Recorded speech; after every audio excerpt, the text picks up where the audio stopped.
मित्रांनो नमस्कार. मी डॉक्टर शैलेंद्र देवळाणकर. मित्रांनो, पाकिस्तानचे माजी पंतप्रधान इम्रान खान यांना तिथल्या एका न्यायालयाने, ज्याला मी कांगारू कोर्ट असंच म्हणेल, कांगारू कोर्ट म्हणजे फार्स, ज्या ठिकाणी ज्याच्यामध्ये कोणत्याही पद्धतीची आपण अपेक्षा अशा कोर्टाकडनं न्यायाची अपेक्षा करू शकत नाही, अशा प्रकारच्या एका न्यायालयाकडनं इम्रान खान, जे पाकिस्तानचे माजी पंतप्रधान आहेत, त्यांना 17 वर्षाची, त्यांना आणि त्यांची पत्नी जी आहे, जिचं नाव बुशरा बेगम आहे, या दोघांनाही 17 वर्षाची रिग्रस इम्प्रिझनमेंटची शिक्षा सुनावण्यात आली. आणि त्यातनं पुन्हा एकदा हे स्पष्ट झालेलं आहे, की पाकिस्तानमध्ये लोकशाही ही अतिशय नावाला आहे.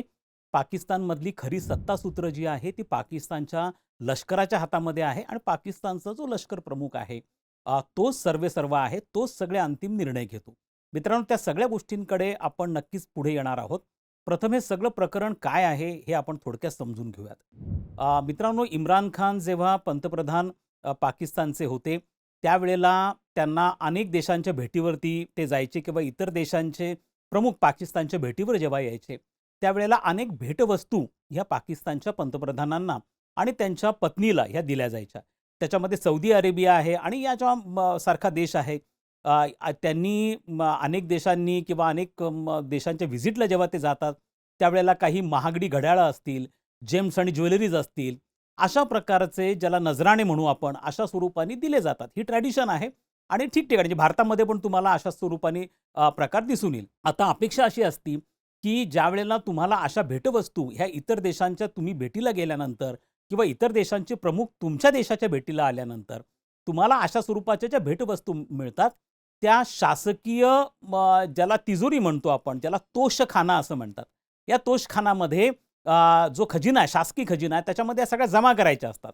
मात्र आरोप इम्रान खानवरती असा करण्यात आलेला आहे, की या वस्तू ज्या आहेत त्या इम्रान खाननी आणि त्यांच्या पत्नीनी विकल्या आणि त्याच्यातनं त्यांना जो पैसा मिळाला तो पाकिस्तान करन्सीमध्ये 7.5 कोटी आहे.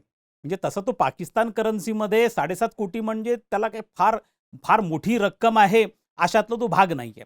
पण तो त्यांनी विकल्यामुळे त्यांच्यावरती त्याच्या संदर्भात आरोप ठेवण्यात आला आणि त्यांना 17 वर्षाची रिग्रस इम्प्रिझनमेंट तिथल्या अकाउंटेबिलिटी कोर्टने सुनावली आहे. अर्थात इम्रान खान यांना वरिष्ठ कोर्टामध्ये अपील करण्याची मुभा आहे. त्यातनं फार तर काय होईल, की वरिष्ठ कोर्ट जे आहे ती शिक्षा माफ नाही करणार, परंतु शिक्षेचा कालावधी जो आहे तो काही प्रमाणामध्ये कमी करण्याची शक्यता नाकारता येत नाही. ऑलरेडी 1 वर्षापासून इम्रान खान हे पाकिस्तानच्या तुरुंगामध्ये आहे. काही मागच्या आठवड्यामध्ये अशा स्वरूपाच्या बातम्या आल्या होत्या आणि ज्या अनेक म्हणजे अफगाणिस्तानच्या न्यूजपेपर्समधनं पहिल्या आल्या आणि मग नंतर त्या संपूर्ण दक्षिण आशियामध्ये खूप व्हायरल झाल्या, की तुरुंगामध्येच इम्रान खान यांना ठार मारण्यात आलेलं आहे. त्यांची हत्या करण्यात आलेली आहे. कारण त्यांना कोणाला भेटू दिलं जात नव्हतं. आणि मग त्यानंतर खूप मोठा प्रोटेस्ट पाकिस्तानमध्ये झालेला होता आणि मग नंतर सरकारकडनं सांगण्यात आलं, की नाही ते जिवंत आहेत. आता त्यांना त्या कोर्टनी शिक्षा अशा स्वरूपाची सुनावलेली आहे. तर मित्रांनो, असा प्रकार पाकिस्तानमध्ये पहिल्यांदा घडला आहे का? आय मीन टू से की त्यांनी अशा स्वरूपाचे नजराणे विकणं, भेटवस्तू विकणं, तिथं यापूर्वी पण हे घडलेलं आहे. मात्र इम्रान खानला स्पेसिफिकली टार्गेट केलं जात आहे. आता हे लक्षात घेणं आपल्याला अत्यंत गरजेचं आहे, की नेमकं इम्रान खानच्या अस्तित्वामुळे कोणाला भीती वाटते पाकिस्तानमध्ये? तर स्वाभाविकपणे मित्रांनो, त्याचं उत्तर असं आहे, की पाकिस्तानचे जे लष्कर प्रमुख आहेत, आसिम मुनीर, ज्यांना पाकिस्तानमध्ये कोणीही विरोधक आता आपल्यासमोर नको आहे. पुढचे 5 वर्ष ते पाकिस्तानचे फील्ड मार्शल आहेत. पाकिस्तानच्या तिन्ही सैन्य दलाचे प्रमुख हे पद हे त्यांना केलंय. त्यासाठी 27वी घटना दुरुस्ती ही पाकिस्तानच्या राज्यघटनेमध्ये करण्यात आलेली आहे आणि त्याचा चार्ज जो आहे तो नुकताच त्यांनी आपल्या हातामध्ये घेतलेला आहे. आता ते सर्वेसर्वा झाल्यानंतर त्यांना एकमेव व्यक्तीची भीती वाटते आहे आणि ती भीती आहे इम्रान खान. कारण इम्रान खान प्रचंड पॉप्युलर आहेत.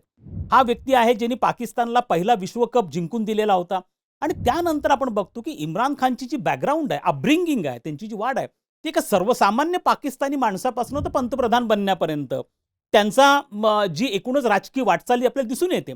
त्यांच्या ते कोणताही सोन्याचा चमचा तोंडात घेऊन जन्माला आलेले नव्हते. पाकिस्तानचं राजकारण आपण जर पाहिलं तर प्रामुख्याने तिथं घराणेशाही मोठ्या प्रमाणावरती आहे. मग ते भुत्तो घराणं असेल किंवा शरीफ घराणं असेल आणि त्यांच्याकडे सत्ता ही त्यांच्या हातामध्ये एकवटलेली आहे. मग त्यांच्या नातेवाईकांमध्ये असेल, ही एकवटलेली होती. याला पूर्णपणे, ज्याला आपण असं म्हणतो, की त्याला ह्या संपूर्ण पठडीमधनं बाहेरचा नेता म्हणून इम्रान खानकडे पाहिलं जातं. जो एक सर्वसामान्य माणूस होता आणि ज्याच्या माध्यमातून मग त्यांनी राजकीय पक्ष काढला आणि नंतर तो देशाचा पंतप्रधान देखील बनला होता. आणि आजही इम्रान खानची प्रचंड पॉप्युलॅरिटी ही आज पाकिस्तानमध्ये आपल्याला दिसून येते. आज पाकिस्तानमध्ये खैबर पख्तूनख्वामध्ये त्यांचं सरकार आहे, त्यांचा मुख्यमंत्री त्यांच्या पक्षाचा आहे आणि आजही इम्रान खानच्या एका कॉलवरनं पाकिस्तानमध्ये लाखो लोक रस्त्यावरती येऊ शकतात. आणि प्रामुख्याने पाकिस्तानचं जे लष्कर आहे त्यामधल्या काही अधिकारी हे देखील आजही इम्रान खानला लॉयल आहेत. आणि त्यामुळे तुम्हाला असं दिसून येते की आसिम मुनीरला एकमेव जो धोका आहे तो प्रामुख्याने इम्रान खान यांच्याकडनं आहे. त्यामुळे इम्रान खानचं कोणत्याही प्रकारचं राजकीय अस्तित्व असू नये या दृष्टिकोनातनं त्यांना संपवण्यासाठी हा निर्णय प्रामुख्याने देण्यात आला. अर्थात मी जसं तुम्हाला सांगितलं की 7.5 कोटी पाकिस्तानच्या करन्सीमधली ही तशी फार मोठी अमाऊंट नाही, ज्याच्या तुलनेमध्ये त्यांना शिक्षा दिली गेली 17 इयर्स ऑफ रिग्रेस इम्प्रिझनमेंट. त्या तुलनेने हा जो गुन्हा आहे मग यापेक्षा प्रचंड करप्शन मागे पाकिस्तानमध्ये घडलेलं आहे. याच्यातनं आणखीन एक गोष्ट अधोरेखित होती मित्रांनो, की पाकिस्तानमधले जर तुम्ही बघितलं तर पंतप्रधान जे आहेत, एक तर कोणत्याही पंतप्रधानाला आपला निर्धारित 5 वर्षाचा कालावधी पूर्ण करता आलेला नाहीये. पंतप्रधान पद गेल्यानंतर त्यांची काय अवस्था झाली आहे, म्हणजे जुल्फिकार अली भुत्तोंना फासावर लटकवण्यात आलं, बेनझीर भुत्तोंची हत्या करण्यात आली, नवाज शरीफ यांना पळून जावं लागलं आणि आता इम्रान खानला पूर्ण आयुष्य जेलमध्ये काढावं लागेल. म्हणजे आत्ताचं इम्रान खानचं जर वय आपण लक्षात घेतलं तर जेव्हा 17 वर्ष पूर्ण होतील तेव्हा इम्रान खान 100 वर्षाचा पण झालेला असेल कदाचित. त्यामुळे हे आपल्याला लक्षात घेणं किंवा 100 पर्यंत 90 तर नक्कीच क्रॉस केला असेल इम्रान खाननी. त्यामुळे इम्रान खानला पूर्णपणे संपवण्यासाठी म्हणून हा संपूर्ण कट रचलेला आहे असं आपण म्हणू शकतो. त्यामुळे पाकिस्तानचं वातावरण, पाकिस्तानची लोकशाही किती तकलादू आहे ती केवळ नावापुरती आहे. याचं नाव कारण असं आहे की पाकिस्तानची अर्थव्यवस्था पूर्णपणे बँकरप्ट आहे. त्यांच्याकडे FDI म्हणजे फॉरेन डायरेक्ट इन्व्हेस्टमेंट नाहीये, परकी गुंतवणुकी त्यांच्याकडे अजिबात नाहीये. आता मुद्दा असा येतो की हा देश सातत्याने परकीय संस्थांच्या आणि परदेशांच्या मदतीवरती चालत आलेला आहे. हा एकमेव असा देश आहे की जगामध्ये सगळ्यात जास्त IMF कडनं बेलआउट पॅकेजेस कोणी घेतले असेल ते पाकिस्ताननी घेतले. 14 पेक्षा जास्त बेलआउट पॅकेजेस घेतलेत. त्यामुळे जेव्हा वेस्टर्न कंट्रीज, मग अमेरिका असेल, युरोपियन देश असेल, जेव्हा पाकिस्तानला मदत करतात तेव्हा त्यांना ते विचारतात की तिथं हुकुमशाही आहे का लोकशाही आहे. मग पाकिस्तानमध्ये लोकशाही आहे ती नावापुरती आहे, मग लोकशाही दाखवावी लागती हा पैसा मिळवण्यासाठी.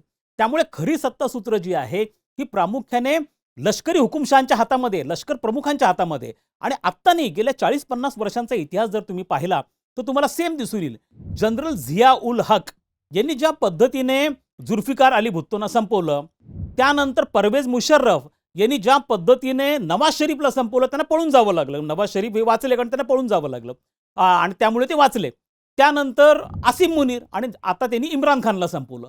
त्यामुळे आपण बघतो की लष्कर प्रमुख जे आहेत ते सगळी सत्ता आपल्या हातामध्ये आहे आणि त्यामुळे ते कॉल घेतात आणि ते कोणाला इलेक्शनला लढवायचं, कोणाला नाही लढवायचं, कोणाला सत्तेवर बसवायचं, कोणाला नाही बसवायचं, हे सगळे कॉल इस्लामाबाद म्हणजे पाकिस्तानची राजधानी घेत नाही, तर पाकिस्तानच्या लष्कराचं मुख्यालय रावळपिंडीला आहे. रावळपिंडी हे सगळे कॉल घेते आणि त्यामुळे याच्यातनं पुन्हा एकदा ही बाब स्पष्टपणे समोर आलेली आपल्याला दिसून येते.